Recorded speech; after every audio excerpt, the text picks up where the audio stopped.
You guys are welcome to another episode. My name is Perry. So happy new year, guys. Happy new year. This is the year we're going to be having all the best of things in business, in our love lives, in relationships, in education. We are going to be hitting deadlines. We are going to be doing all the best and the great things in life. And this year, do not be scared. Go out. Do it. Do it. Start now. I'm sure you people have been seeing a tech talk on a couple of my videos quite recently.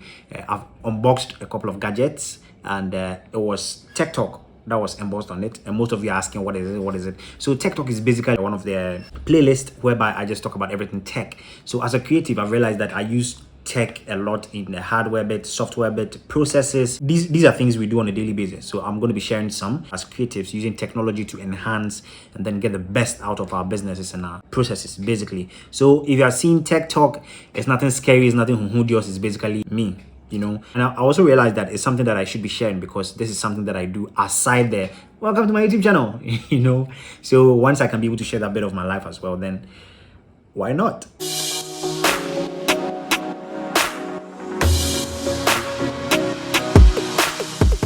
So at times I get people asking questions that Perry, if you need a job, where do you go to? How do you go about it? What like that whole process? And I realized that sometimes when you mention LinkedIn to people, they're like, what's that? About 2018 or 2019, I wrote an article about LinkedIn basics, how to just jump onto LinkedIn and get the best out of it.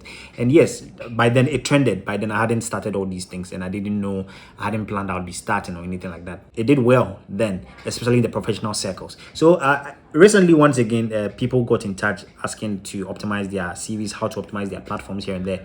So I decided to revisit it and then share some things. Of course, the trends have changed, times have changed. So I'm making everything as recent and latest as possible. So in this episode, I'm going to be talking about the basics of LinkedIn, what and what not to do on LinkedIn. So without wasting my time, let's jump right in.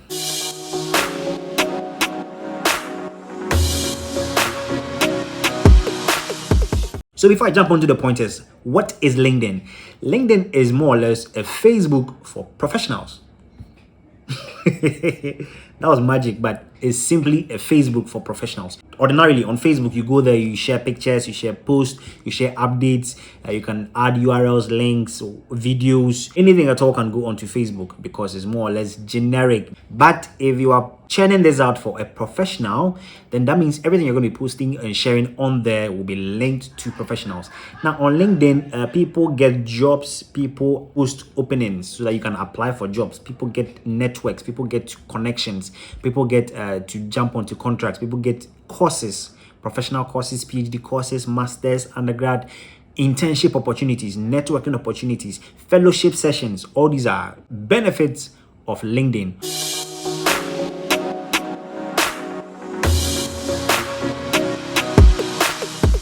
Now, before you are able to get to that level whereby you are going to get all the benefits that I've mentioned, you have to put yourself on a certain pedestal. It's not enough just signing up onto the platform and then, yes, I've signed up, I'm on LinkedIn, this is me. But no, there are little things that you need to do. There are a couple of things that you need to do to optimize your profile. So some of the things that you'll be doing on Facebook and Twitter, and I mean, nobody jumps at you for it. You can't be doing the same thing on LinkedIn because it's a professional platform. With that in mind, we can jump onto the pointers on things to do and things not to do on LinkedIn.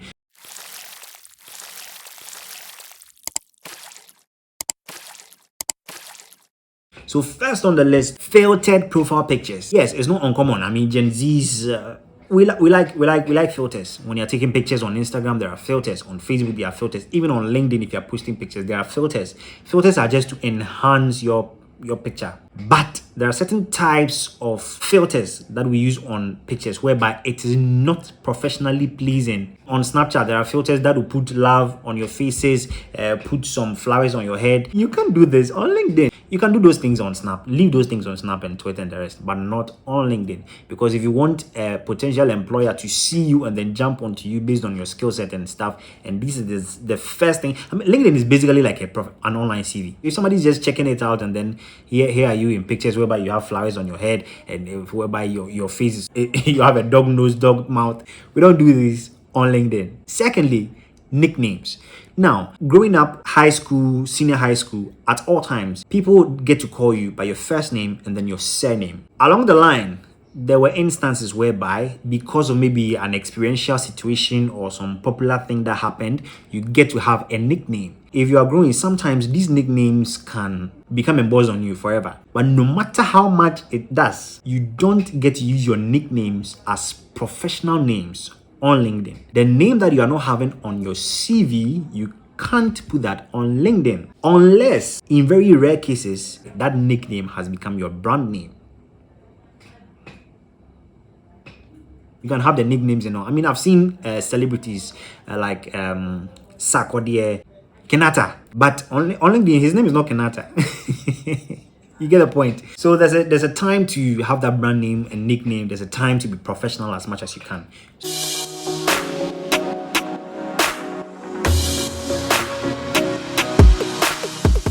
Good English. I know.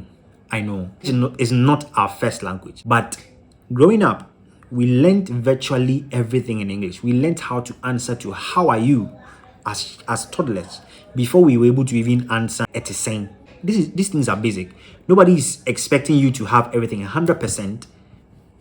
Hey, but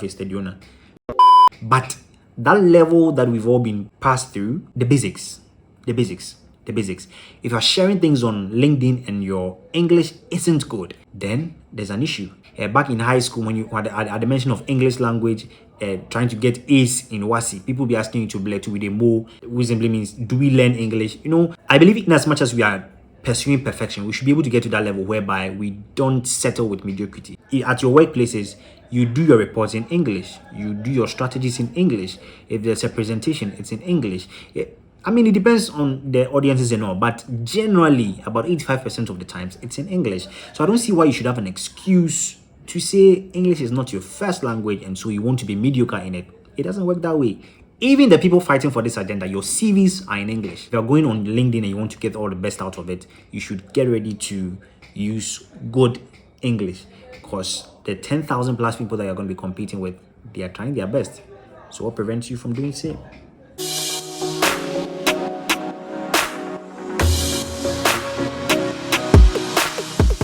Next one, imaginary schools and achievements. Yes, these things have come up online quite recently about some people on LinkedIn. You know, LinkedIn is a platform for professionals. So usually when you achieve a milestone, you can share it to your network. If you are looking for another opportunity, you can share it to your network. If you've completed a certain course, you can share it. And there's engagement. People will comment, applaud you, support you, love it, do all those stuff.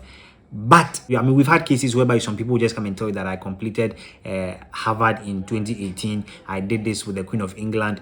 A whole lot of accolades. If you go inside, none of them is true. Private issues. Everybody has an issue. See, the wealthiest man you know has problems. They probably wouldn't tell you or share with you. So you may think, oh, you're the one that has all the problems in the world.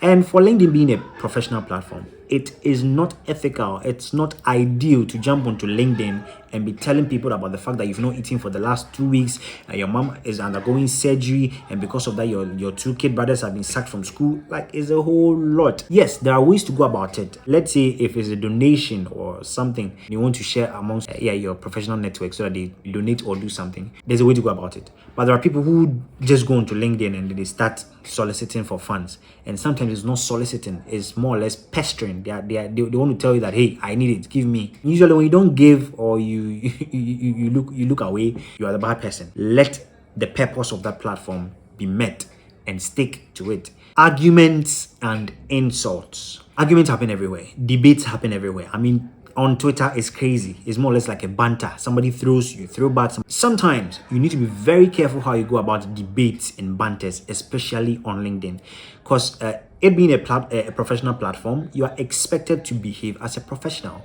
So when it happens that you are throwing banters and actually delving into insults, then it becomes an issue. And you see, the thing is, somebody is always watching. Somebody is always watching. You may not know now, you may not see now, you may not see all the evidence and anything, but somebody is watching. So imagine going head to head with some CEO somewhere, insulting the person, breaking them down, and then later you want to apply for a job in that same company. Most HRs use social media of different applicants, ascertain whether they're a good fit for their companies. It's done. You realize sometimes you're filling forms, they ask you your social media links and URLs, and you have to put it there. These are things that are very practical on the job market. You may have made a comment you may think is harmless or anything, but it's a decisive factor on whether you're going to be employed or not.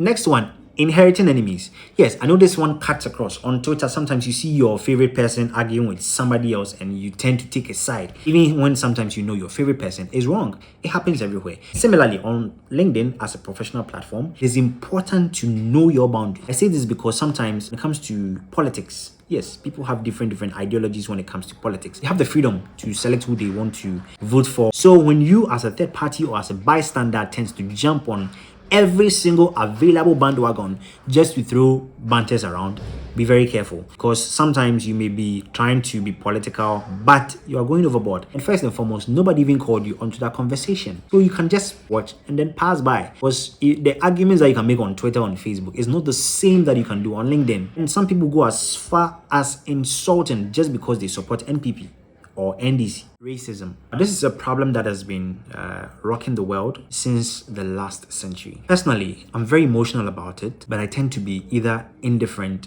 or find appropriate means and channels to vent out my spleen. I get to let people start thinking deeply into things. If you are on LinkedIn, some people have a subtle way of belittling certain races, and it's not nice. It's not funny. It's not good. It's not right. If you are fond of that, stop it. So yes, these have been a little do's and don'ts of LinkedIn. I think I need to jump into the actual rudiments of LinkedIn, like optimizing your profile, changing your profile URL, how to add achievements, how to add documents, how to do proper engagement on LinkedIn. So do what to subscribe, like, share, comment, and let me know your thoughts in the comments section. Also do what to put us on post notification. Thank you guys for watching. My name is Perry, and I'm going to catch you on the next one. Adios.